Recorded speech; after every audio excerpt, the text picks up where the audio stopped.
तो देखो हम लोग सारा चीज़ तो पढ़ चुके हैं। अब यहाँ पर जैसे मैथ्स में तो आप सारे चैप्टर पढ़ लिए, अब इसमें क्या है कि आपको बोर्ड के लिए जो आपको प्रिपरेशन कर रहे हो, तो बोर्ड में आपको क्या करना है कि जो मेन चैप्टर है आपको देखना है कि ज़्यादातर क्वेश्चन कहाँ से आ रहा है। अब जो क्वेश्चन आपको ज़्यादा रिपीट मोड में पूछा जा रहा है, तो उस पर आपको उस चैप्टर पर आपको ध्यान देने की ज़रूरत है। तो जैसे बोर्ड में जैसे आपको बिहार बोर्ड और सीबीएसई में दोनों में क्या होता है, थोड़ा सा डिफरेंस है। वैसे तो क्वेश्चंस का लेवल में भी देखो काफी डिफरेंस है। सीबीएसई में जो क्वेश्चन का लेवल थोड़ा हाई रहता है, बिहार बोर्ड में कम रहता है। पर बिहार सीबीएसई में क्या सिलेबस थोड़ा कम है, लेकिन आपका क्वेश्चन का डेप्थ स्ट्रॉन्ग है। तो आपको करना क्या है कि यहाँ पर देखिए आपके क्वेश्चंस जो पूछे जाएंगे सीबीएसई में, अगर हम लोग बात करें तो सीबीएसई बोर्ड में क्या होता है कि आपको यहाँ पर प्रिपरेशन के लिए थोड़ा सा डेप्थ में अच्छे से करके जाना है। ठीक है, अब इसमें क्या होता है कि आप लोग जो लोग एनसीईआरटी बनाए हो उसको थोड़ा सा और पढ़ने की जरूरत है, क्योंकि एनसीईआरटी से काम नहीं चलेगा। लेकिन आपका केसी सिन्हा जो लोग बना रखे हो, केसी सिन्हा या आर डी शर्मा बना रखे हो, तो ये आपके लिए फिर ठीक है। केसी सिन्हा आर डी शर्मा जो बना रखे हो इसी को आप रिवाइज करो और साथ में पीवाईक्यू कर लो। ठीक है, आर डी शर्मा और केसी सिन्हा, इसके अलावा पीवाईक्यू, ये जो आप कर लोगे तो ठीक है। इस दोनों बुक में से कोई एक ही बुक बनाना है आपको। ठीक है, हालांकि बोर्ड के लिए केसी सिन्हा आपको ज्यादा बेटर रहेगा। तो आपको इसमें क्या होता है, कॉम्पैक्ट फॉर्म में है, इसमें बहुत ज्यादा क्वेश्चन रहता है, तो केसी सिन्हा आपके लिए सही रहेगा। लेकिन एनसीईआरटी सफिशिएंट नहीं है, एनसीईआरटी से काम नहीं चलेगा आपको। ठीक है, एनसीईआरटी जो है आपको कहीं ना कहीं एनसीईआरटी पढ़े हो तो आपको और बहुत कुछ छूट जाएगा इसमें, क्योंकि इसमें नंबर ऑफ क्वेश्चन बहुत कम रहता है। तो पीवाईक्यू में जो है आपको फिर अच्छे से करना पड़ेगा।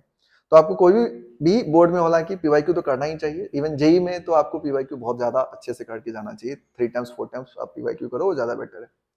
तो हम लोग इसमें देखते हैं कि जैसे सीबीएसई बोर्ड में आपको जो चैप्टर है, जैसे यहाँ पर देखो इसमें ये चैप्टर तो है ही, इसके अलावा आपको यहाँ पर सीबीएसई बोर्ड में 2-3 चैप्टर और ऐड हो जाएगा, जैसे कंटिन्यूटी एंड डिफरेंशियबिलिटी, जैसे रिलेशन फंक्शंस हो गया। रिलेशन फंक्शंस के बाद आपको यहाँ पर कंटिन्यूटी एंड डिफरेंशियबिलिटी भी आपको इंपॉर्टेंट हो जाता है, कंटिन्यूटी एंड डिफरेंशियबिलिटी। इसके अलावा जो आपको एक चैप्टर जो इसमें ऐड होगा इंटीग्रेशंस के बाद, वो है आपका एरिया। ठीक है, एरिया आपको अच्छे से ध्यान रखना है। इसके अलावा जो आपको यहाँ पर कंटिन्यूटी एंड डिफरेंशियबिलिटी हो गया, एरिया जो आपको याद रखना ही चाहिए। एंड एक चैप्टर और हम लोग देख लेंगे आगे। ठीक है, एरिया ये आपको अच्छे से आना चाहिए। तो ये 2 चैप्टर इसमें हम लोग ऐड ऑन कर देते हैं। ठीक है, अगर बिहार बोर्ड में हो तो फिर आपको ये 2 चैप्टर उतना फोकस करने की जरूरत नहीं है, लेकिन सीबीएसई बोर्ड वाला को फोकस करना पड़ता है। तो देखिए मैट्रिक्स एंड डिटरमिनेंट में बात करें तो मैट्रिक्स एंड डिटरमिनेंट में आपको ऑब्जेक्टिव या सब्जेक्टिव कोई भी क्वेश्चन पूछे, आप यहाँ पर ध्यान दो, आपको क्वेश्चन सॉल्व करना है। ठीक है, सिलेबस कम है, डिटरमिनेंट का सिलेबस तो बहुत ही कम है, लेकिन इसके जो है ना प्रॉपर्टीज पर अच्छे से ध्यान देना। ठीक है, जो मैट्रिक्स है उसमें जो प्रॉपर्टी से रिलेटेड कंसेप्ट है, जैसे कि एडजॉइंट का जो कंसेप्ट है वो आपको ध्यान रखना है। ठीक है, इसके अलावा सिमेट्रिसिटी वाला कंसेप्ट जो है, सिमेट्रिक वाला है ना, कि सिमेट्रिक जो है, सिमेट्रिक और एंटी सिमेट्रिक, ये आपको इसके ऊपर ध्यान देना आपको। ठीक है, एडजॉइंट को सारा कंसेप्ट पढ़ के जाना, adjoint related, adjoint and it's inverse, inverse related. ठीक है, इनवर्स का भी आपको अच्छे से आना चाहिए, ये ध्यान रखना है। सिमेट्रिक एंड एंटी सिमेट्रिक का भी कंसेप्ट आपको अच्छे से पढ़ के जाना है। इसके अलावा इसमें आपको एक जो पढ़ना, आपको इक्वेशंस, लीनियर इक्वेशंस को सॉल्व करने का तरीका, लीनियर इक्वेशन को सॉल्व करने का तरीका आपको अच्छे से करके जाना है। ठीक है, ये सारी बातों को ध्यान देना है इस चैप्टर में। बाकी डिटरमिनेंट में प्रॉपर्टीज के ऊपर बेसिक क्वेश्चन पूछा जाता है। ठीक है, तो मतलब इसमें प्रॉपर्टीज हालांकि देखोगे तो है ही नहीं आपके लिए, लेकिन डिटरमिनेंट का जो बेसिक क्वेश्चन होता है वही आपसे पूछ दिया जाएगा। जैसे बोलेगा डिटरमिनेंट ऑफ 3a के वैल्यू बताओ, है ना, इस तरह के जो कंसेप्ट होते हैं इसको आप पढ़ के लेना। ये बहुत ज्यादा सिंपल होता है ना। बिहार बोर्ड में डिटरमिनेंट का कंसेप्ट थोड़ा सा ज्यादा डेप्थ तक जाता है, लेकिन आपको सीबीएसई में बहुत आसान है। मैट्रिसेस को आप अच्छे से करके जाओ, मैट्रिसेस आप जितना बेटर करके जाओगे वो बेटर रहेगा आपके लिए। जैसे मल्टीप्लीकेशंस वगैरह तो आपको आना ही चाहिए, वो तो बेसिक है, तो उसमें कोई ज्यादा ये नहीं है। ठीक है, तो ये आप मैट्रिक्स डिटरमिनेंट में जो आपको ज्यादातर क्वेश्चन आएगा वो adjoint, inverse, symmetric, anti symmetric equations, इसी में आपका ऑब्वियसली ट्रांसपोज हो गया। क्योंकि ट्रांसपोज आएगा तभी आप सिमेट्रिक एंटी सिमेट्रिक कर पाओगे, तो ट्रांसपोज आपको आना ही चाहिए। अगर हम लोग इनवर्स न्यूमेरिकल फंक्शंस की बात करें तो इनवर्स न्यूमेरिकल फंक्शंस में देखिए, इसमें आईटीएफ में क्या होता है कि आपके जो क्वेश्चंस हैं यहाँ पर बहुत ज्यादा आपको इसमें सिलेबस नहीं है। आपको क्या है ना कि बेसिक बेसिक बात पढ़ना है, क्योंकि इसकी प्रॉपर्टीज बहुत सारा चीज रिड्यूस कर दिया गया है। इनवर्स न्यूमेरिकल फंक्शंस में आपको जो है मेनली ध्यान देना है कि जैसे हम लोग इसका रेंज निकालने पर ध्यान देना है, कि आपका रेंज इसका अच्छे से निकाल लेना चाहिए आपको। ठीक है, रेंज आपका अच्छे से निकालना है। और इसमें क्लास 11th का जो कुछ कंसेप्ट है, जैसे sin 2π/3, sin 4π/3 वैल्यू कैसे निकालते हैं, ये सब पर ध्यान देना आपको। क्योंकि यहाँ पर जो क्वेश्चन होता है, मतलब क्योंकि सिलेबस कम है तो क्वेश्चंस का लेवल बढ़ाने के लिए आपको 11th का थोड़ा ट्रिक यूज हो जाएगा। तो उसको आप अच्छे से करोगे तो इतना कुछ नहीं है, बन जाएगा। लेकिन आप ध्यान रखो जैसे साइन इनवर्स, कॉस इनवर्स और tan इनवर्स, ये तीनों का आप रेंज याद रखो अच्छे से। बाकी थोड़ा बहुत बेसिक प्रॉपर्टी याद रखो, जैसे cosec इनवर्स ऑफ x को sin इनवर्स 1/x लिख सकते हैं, तो वो आप ध्यान देना जरूरी है आपको। तो inverse numerical functions easy question रहेगा, आपको ज्यादा डिफिकल्ट नहीं रहेगा, आप मतलब बना सकते हो। कंटिन्यूटी एंड डिफरेंशियबिलिटी की बात करें हम लोग, तो कंटिन्यूटी पर फोकस करने की जरूरत है आपको। कंटिन्यूटी का श्योर शॉर्ट क्वेश्चन आएगा आपको, ठीक है। कंटिन्यूटी क्वेश्चंस एकदम श्योर रहो कि आपको पूछा ही जाएगा, ठीक है, चाहे ऑब्जेक्टिव सब्जेक्टिव एमसीक्यू में भी पूछा जाएगा और सब्जेक्टिव में भी पूछा जाएगा आपको। तो कंटिन्यूटी में जो है आपको एलएचएल आरएचएल निकालने आना चाहिए, एलएचएल आरएचएल। और इसके अलावा अगर कोई फंक्शन ऑलरेडी कंटिन्यूअस है तो आपको इसमें क्या करना है कि आपसे पूछा जाएगा अननोन का वैल्यू निकालो। अब इसके लिए आप ध्यान रखना कि देखिए आपको इसको स्ट्रॉन्ग करना है अच्छे से। इसके लिए आप क्लास 11th का जो लिमिट का कंसेप्ट है वो थोड़ा देख लेना, और लिमिट से रिलेटेड जो फॉर्मूला है वो भी ध्यान रखना, ठीक है। ये आपको बड़ा जरूरी है क्योंकि लिमिट से रिलेटेड जो फॉर्मूला होता है वो पूछा जाता है, तो आपको इसको तैयार रखना। तो कंटिन्यूटी जो है आपको कंटिन्यूटी को अच्छे सॉल्व करने के लिए आपको लिमिट अच्छे से आना चाहिए और उसका फॉर्मूला अच्छे से याद रखना चाहिए। एलएचएल आरएचएल वगैरह निकाल लोगे तो आपसे क्वेश्चन बन जाएगा। मतलब कंटिन्यूटी क्वेश्चन श्योर रहना, पूछा ही जाएगा, और ये 1 मार्क्स में हो 3 मार्क्स में हो सब में पूछा जाएगा आपको, तो आप यहाँ पर तैयार रखना। डिफरेंशिएशन क्वेश्चन जो है ऑब्वियसली डिफरेंशिएशन तो आपको अच्छे से करके जाना ही है। डिफरेंशिएशन में देखो, डिफरेंशिएशन में जो प्रैक्टिस करो लास्ट मोमेंट पर, तो ज्यादातर प्रैक्टिस किया करो डिफरेंशिएशन का, वो है पैरामेट्रिक फंक्शंस का। पैरामेट्रिक फंक्शंस का वो भी डबल डेरिवेटिव, ठीक है, इसका डबल डेरिवेटिव बहुत पूछा जाता है, तो डबल डेरिवेटिव को अच्छे से तैयार करो। इसके अलावा इसमें जो आप तैयारी करोगे वो लॉगरिथमिक फंक्शंस का, लॉगरिथमिक फंक्शंस का डिफरेंशिएशन आपको अच्छे से आना चाहिए। लॉगरिथमिक फंक्शंस का डिफरेंशिएशन अच्छे से ध्यान रखो, क्योंकि लॉगरिथमिक फंक्शंस का जो क्वेश्चन होता है इसमें आपको जैसे इस तरह क्वेश्चन दे दिया जाएगा आपको कि आपको बोलेगा x power y plus y power x equals to 1, ठीक है, बोलेगा बताओ डी और dx क्या होगा, तो आपको यहाँ पर लॉग लगाना पड़ेगा, पहले तो यू भी मानना पड़ेगा फिर लॉग लगाना पड़ेगा, तो ये आपको आना चाहिए। इसके अलावा आपको इसमें एक इम्प्लिसिट और एक्सप्लिसिट के लिए जो हम लोग पढ़े थे वो भी आपको ध्यान रखना है, ठीक है, इम्प्लिसिट और एक्सप्लिसिट के लिए, इम्प्लिसिट एंड एक्सप्लिसिट, तो इसको भी अच्छे से करके जाना, इम्प्लिसिट एंड एक्सप्लिसिट फंक्शंस का। क्योंकि इम्प्लिसिट एंड एक्सप्लिसिट फंक्शन के ऊपर जो इसमें एक इनफाइनाइट सीरीज वाला जो क्वेश्चन होता है उसको आप देखते जाना, इनफाइनाइट सीरीज वाला। और साथ साथ इसमें आपको सीबीएसई बोर्ड में हो तो आपको सब्स्टिट्यूशन वाला जो पार्ट है, सब्स्टिट्यूशन वाला, जैसे कि इनवर्स फंक्शंस का डिफरेंशिएशन, इनवर्स फंक्शन का डिफरेंशिएशन जो है उसमें जो सब्स्टिट्यूशन वाला पार्ट है उस पर ज्यादा ध्यान देना, ठीक है, क्योंकि देखिए इसमें क्या ना सिलेबस कम है तो आपको क्वेश्चन का लेवल बढ़ा देता है, तो क्वेश्चन का लेवल अच्छा खासा रहता है। लेकिन आपको अगर अच्छे से पढ़े हो, जैसे केस सीना वगैरह अच्छे से बनाए हो, तो आपको कोई दिक्कत वाली बात नहीं है, आराम से 90 स्कोर कर सकते हो। 90 95 स्कोर करना कोई बहुत बड़ी बात नहीं है, कि बोर्ड के क्वेश्चंस में आप 90 95 तो स्कोर कर ही सकते हो, ठीक है, तो इतना कुछ नहीं होता है। लेकिन आप इन चीजों को ध्यान रखेंगे तो हो जाएगा, ठीक है। और डिफरेंशियलिटी जो है ना आपको इतना ज्यादा नहीं पूछा जाता है, आप थोड़ा बहुत एलएचडी आरएचडी कैसे निकालते हैं ये एक बार देख लेना, लेकिन इतना कुछ नहीं है इसमें, ठीक है। तो ये डिफरेंशिएशन आप इस तरह से कर सकते हो। अब हम लोग बात करते हैं इंटीग्रेशन का। देखिए इंटीग्रेशन आपको बहुत अच्छे से आना चाहिए पूरे, है ना, ये नहीं कि मतलब आपको थोड़ा बहुत, इंटीग्रेशन अच्छे से सारा कंसेप्ट के साथ पता होना चाहिए आपको, क्योंकि इंटीग्रेशन का क्वेश्चन जो होता है इंडेफिनिट का, वो क्वेश्चंस का लेवल अच्छा रहता है। तो आपको क्या करना है कि इंटीग्रेशंस में जो है आपको सारे कंसेप्ट याद रखना है, ठीक है। इंटीग्रेशंस का, इंटीग्रेशंस में आपको सारा कंसेप्ट इसलिए याद रखना है क्योंकि इनडेफिनिट इंटीग्रेशन की बात करें तो इसमें से आपको कुछ भी पूछा जा सकता है इनडेफिनिट इंटीग्रेशन। लेकिन आपको जो ज्यादा तैयारी करना चाहिए, देखिए उसमें जैसे सारा मेथड है, उस मेथड में जो आपको मेनली 3 मेथड की तैयारी करो। जैसे सब्स्टिट्यूशन मेथड अच्छे से करके जाओ, सब्स्टिट्यूशन मेथड जो है आपको अच्छे से फोकस करने की जरूरत है। इसके अलावा यहाँ पर जो ध्यान देने की जरूरत है वो पार्शियल फ्रैक्शंस, ठीक है, पार्शियल फ्रैक्शन वाला पार्ट आपको याद रखना है। और इसके अलावा जो आपको इंटीग्रेशन बाय पार्ट्स, ठीक है, बाय पार्ट्स आपको अच्छे से आना चाहिए, बस हो गया, ठीक है। अब ये तीनों को आप अच्छे से देखो। ट्रांसफॉर्मेशन जो है ना वो उसके क्वेश्चंस आप बेसिक क्वेश्चन होता है वो तो आपसे बन ही जाएगा अगर आप अच्छे से पढ़ाई किए हो तो, ठीक है। तो सब्स्टिट्यूशन जो है पार्शियल फ्रैक्शंस और बाय पार्ट्स, ये तीनों को आप अच्छे से जरूर देख के जाओ। और इसमें आप जो स्टैंडर्ड इंटीग्रेशन होता है, ठीक है, वो भी देख लेना थोड़ा, स्टैंडर्ड इंटीग्रेशंस, ठीक है। तो स्टैंडर्ड इंटीग्रेशन जो है ये आपको जरूरत पड़ेगा। तो इंटीग्रेशन में ये हो गया। डेफिनेट इंटीग्रेशन देखोगे तो डेफिनेट इंटीग्रेशन में जो है ना आपको यहाँ पर जो ज्यादा ध्यान देने की जरूरत है वो 3 प्रॉपर्टी पर ज्यादा ध्यान दो, ठीक है। जैसे एक है शिफ्टिंग प्रॉपर्टी, शिफ्टिंग प्रॉपर्टी पर ध्यान दो, ठीक है। इसके अलावा ऑड इवन, ऑड इवन जो है ना ऑब्जेक्टिव में भी आ जाता है, सब्जेक्टिव में भी आ जाएगा आपको, तो ऑड इवन वाला कंसेप्ट पर ध्यान देना। साथ साथ यहाँ पर जो आपको एक जो ध्यान देने की जरूरत है वो है कि आपको जब हम लोग लिमिट को एक्सचेंज मतलब लिमिट को जो चेंज करते हैं, जैसे A to B F X into D X है, इसको हम लिखते हैं ना ए टू सी वन से सी टू, इस तरह से, तो ये वाला कंसेप्ट को ध्यान देना, ठीक है। शिफ्टिंग वाला में आपको ये वाला ध्यान देना, 0 to A F X into D X है तो 0 to F A minus X into D X हो जाएगा, तो उसको आपको अच्छे से करके जाना है, ठीक है।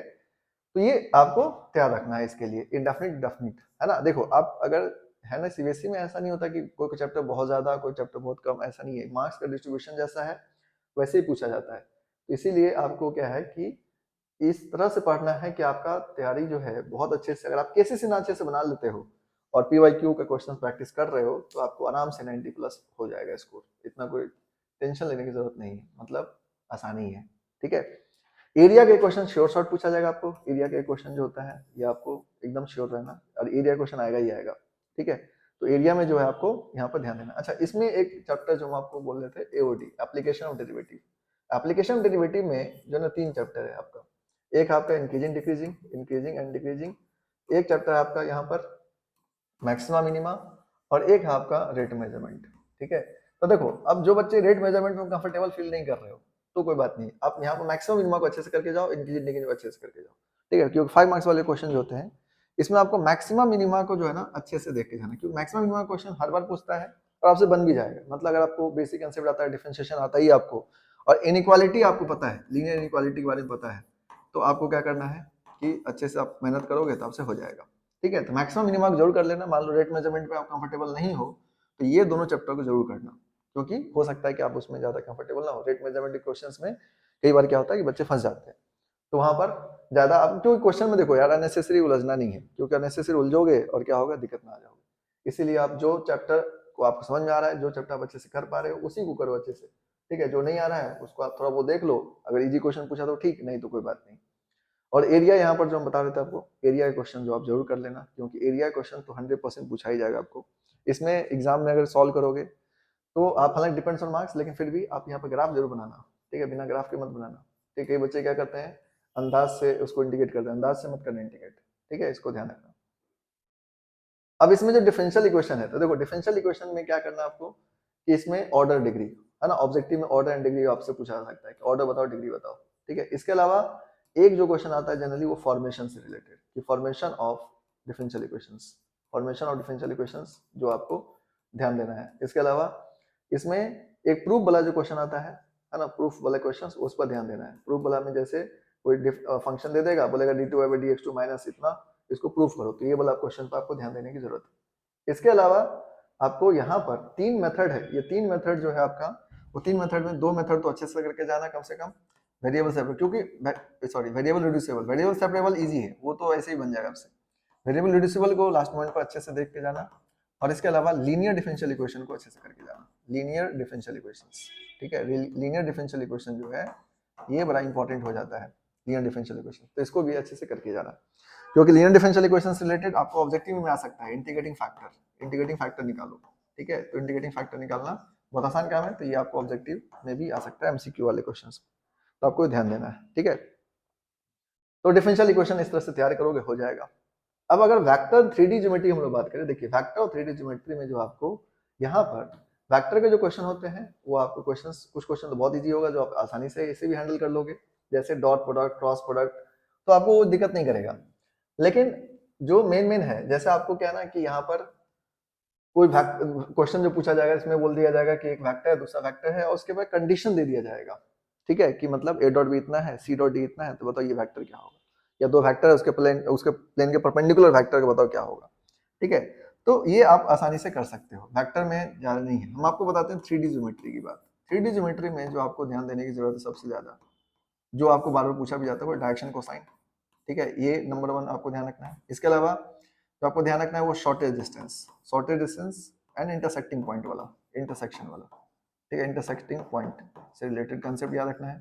इसके अलावा आपको ध्यान रखना है फूट ऑफ परपेंडिकुलर एंड इमेज। ठीक है, एंड इमेज, ये आपको ध्यान देने की जरूरत है। ठीक है, ये जो देखोगे ये मल्टीपल टाइम क्वेश्चन पूछ चुका है, आपसे पूछा जा सकता है।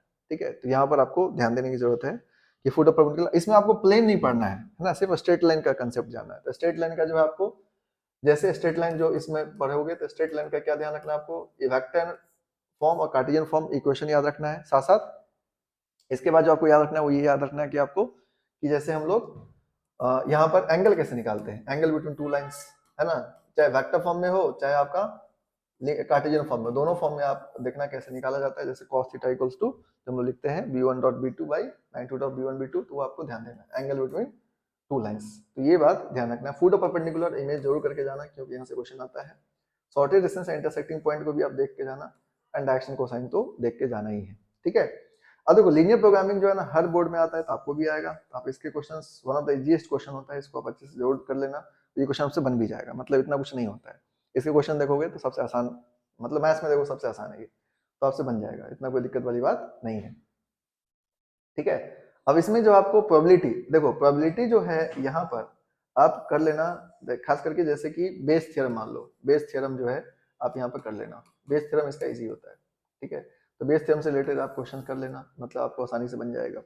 तो प्रोबेबिलिटी आप थोड़ा बहुत देख लेना, ऐसे देखो प्रोबेबिलिटी में कई बच्चे कंफर्टेबल फील नहीं करते हैं, तो आप यहाँ पर उसके दूसरे ऑप्शंस में जा सकते हो, दूसरे क्वेश्चन के ऊपर, जैसे अगर आपको प्रोबेबिलिटी को नहीं करना है तो आप वेक्टर 3D और एओडी जो था एओडी, इसको थोड़ा अच्छे से देख लेना, ठीक है। लेकिन प्रोबेबिलिटी अगर कर लो तो बेटर है, नहीं कर पाओ तो एओडी को कर लेना जरूर, क्योंकि यहाँ पर आपको जो क्वेश्चंस होगा वो बन जाएगा, ठीक है। तो इस तरह से आप तैयारी करो, और जो पढ़े हो उसी को रिपीट करो, बार बार उसी को बनाओ, उसी को समझो, जो नोट्स आपके पास उस नोट्स को फोकस करो, उसमें जो फॉर्मूला वगैरह है उस पर ध्यान दो, क्योंकि जो फॉर्मूला वगैरह जो आपको याद रहेगा तो क्वेश्चन बनेगा आपसे, ठीक है। अच्छा, रिलेशन फंक्शंस जो हम लोग बात करते हैं, रिलेशन फंक्शंस में जो है ना यहाँ पर आपको एक रिलेशन फंक्शन छूट गया, इसको बता देते हैं आपको।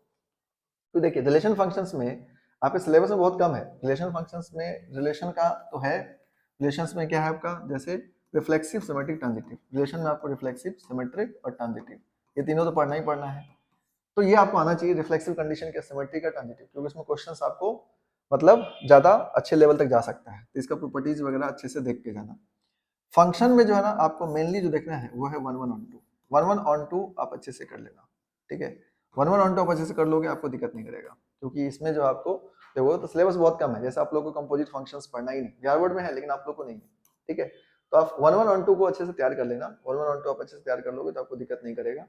रिलेशंस में आप रिफ्लेक्सिव, सिमेट्रिक, ट्रांजिटिव, ये तीनों को देख लेना, इसके कंडीशन को देख लेना, क्योंकि इसके ऊपर क्वेश्चन आ जाता है, और कंडीशन को फुलफिल करने के बाद आपको प्रूफ करना होता है कि रिफ्लेक्सिव है, सिमेट्रिक, ट्रांजिटिव है। जैसे कई बार पूछ देगा प्रूफ करो कि इक्विवेलेंस रिलेशन है, कई बार पूछ दिया जाएगा कि प्रूफ करो कि इक्विवेलेंस रिलेशन नहीं है, तो आप ये सारी बातों को देख के जाओगे तो सही रहेगा। और 1 1 on 2 को जरूर चेक कर लेना, जैसे 1 1 को हम लोग इंजेक्टिव बोलते हैं, ये बात ध्यान रखना, जैसे on 2 को हम लोग सर्जेक्टिव बोलते हैं, ये भी ध्यान रखना। इसके अलावा जैसे हम लोग 1 1 on 2 होगा तो बाइजेक्टिव बोलते हैं, ये बात ध्यान रखना, क्योंकि आपको हो सकता है आपको पूछ दिया जाएगा कि प्रूफ करो सर्जेक्टिविटी, तो आप ऐसा ना हो कि आपको पता ही नहीं चलेगा सर्जेक्टिविटी का क्या मतलब है, सर्जेक्टिविटी मतलब ऑन टू प्रूफ करो, ठीक है, तो ऑन टू आपको प्रूफ करने आना चाहिए। तो मतलब देखोगे तो ओवरऑल इतना कुछ नहीं है जो आप नहीं बना सकते, मतलब आपसे क्वेश्चन बनेगा। अब होता क्या है कि देखिए, आप जो सीबीएसई बोर्ड में हो, जो भी बच्चे, आप हमेशा ध्यान रखो कि आपका जो तैयारी है वो थोड़ा स्टैंडर्ड लेवल तक होना चाहिए, क्योंकि इसमें क्वेश्चंस का लेवल थोड़ा अप रहता है, लेकिन इतना भी नहीं रहता कि आप बना नहीं सकते, आप बना सकते हो, ठीक है। बहुत सारे बच्चे जो 90 स्कोर किए हुए हैं, ठीक है, 90 प्लस स्कोर करना बोर्ड में कोई बहुत ज्यादा डिफिकल्ट काम नहीं है, आराम से कर सकते हो, ठीक है। खुद पर थोड़ा सा विश्वास रखो, बन जाएगा, मतलब इतना कुछ नहीं है यार, ठीक है। तो आप ये समझो कि बोर्ड में नहीं 90 क्यों नहीं आएगा, मतलब इतना क्या है कि नहीं आ सकता, तो आप यहाँ पर तैयारी को जो है अब ज्यादा डेविएट मत करना, बस जो आप नोट्स है आपके पास उस नोट्स को ध्यान देना है, नोट्स, पीवाईक्यू, और जो बुक आप पहले पढ़े हो, चाहे जो भी बुक पढ़े हो, ठीक है। तो आप एक तो अगर एनसीईआरटी पढ़े हो तो गलती कर चुके हो ऑलरेडी आप, क्योंकि एनसीईआरटी जो है ना वो मतलब सफिशिएंट नहीं है मेरे हिसाब से। लेकिन अगर आप फिर भी आप मान लो आप एनसीईआरटी पढ़े हो है ना पूरे साल भर, तो अब क्या ही ऑप्शन आपके पास, तो आप पीवाईक्यू करो, ठीक है। अब तो जो हो गया सो हो गया, लेकिन आगे से कोशिश करना किसी को ये एडवाइस नहीं करना, क्योंकि सीबीएसई में एनसीईआरटी से काम नहीं चल पाता है, ठीक है, क्योंकि क्वेश्चंस का लेवल अप रहता है और उसमें ज्यादातर क्वेश्चन है नहीं, तो आप बहुत सारे क्वेश्चंस को देखे ही नहीं होगे, फिर दिक्कत होगा। तो केसी सिन्हा या आर डी शर्मा ज्यादा इफेक्टिव बुक रहता है इसका, तो केसी सिन्हा, आर डी शर्मा में से कोई भी एक बुक बनाए रहोगे तो ज्यादा सही रहता है, ठीक है। लेकिन केसी सिन्हा मेरे हिसाब से ज्यादा कॉम्पैक्ट बुक है, ये सही है सीबीएसई के लिए, ठीक है। तो अगर आप इसको मतलब अगर मेरा रिकमेंडेशन मानोगे तो केसी सिन्हा जो है ना आपके लिए सही रहता है। तो अब पीवाईक्यू आप ज्यादा सॉल्व करो, बहुत सारा, कई बच्चे क्या करते हैं 10 बुक खरीद लेते हैं, ठीक है, एग्जाम आइडिया तो ये है तो वो, तो इतना करने की जरूरत नहीं है, ठीक है। आप पीवाईक्यू बनाइए, और आप अब चाहो तो आप 2 4 मॉडल सेटअप बना लो, ठीक है। मॉडल सेटअप यहाँ पर मतलब करके देखो कि कितना क्या मार्क्स आ रहा है, लेकिन उससे पैनिक नहीं करना है कि आपका अगर मान लो कभी कम आ जाए कोई टेस्ट में, या कभी ज्यादा आ जाए, तो उससे कोई खास फर्क नहीं पड़ता है, ना ज्यादा आने से फर्क पड़ता है ना कम से, लेकिन ऐसा थोड़ा सा आपको रियलाइज तो होगा कि तैयारी वगैरह कैसा है। लेकिन अगर आप मान लो कि सब आपको खुद लगता है कि हम साउंड है पूरा, मतलब सही है हमारा सारा चीज, तो उसमें दिक्कत नहीं होगा। एग्जाम में थोड़ा सा बस अस्थिर रखना है दिमाग को, और आप अच्छे से करो तैयारी, मतलब हो जाएगा। तो आप सभी को जो है इस तरह से करना है प्रिपरेशंस। तो आप सभी को ऑल द बेस्ट, आप लोग अच्छे से एग्जाम दीजिए और अच्छा मार्क्स लेके आओ, है ना। कोशिश करो 90 से ऊपर आ जाए, और आ ही जाएगा, इतना कुछ नहीं है यार, हो जाएगा।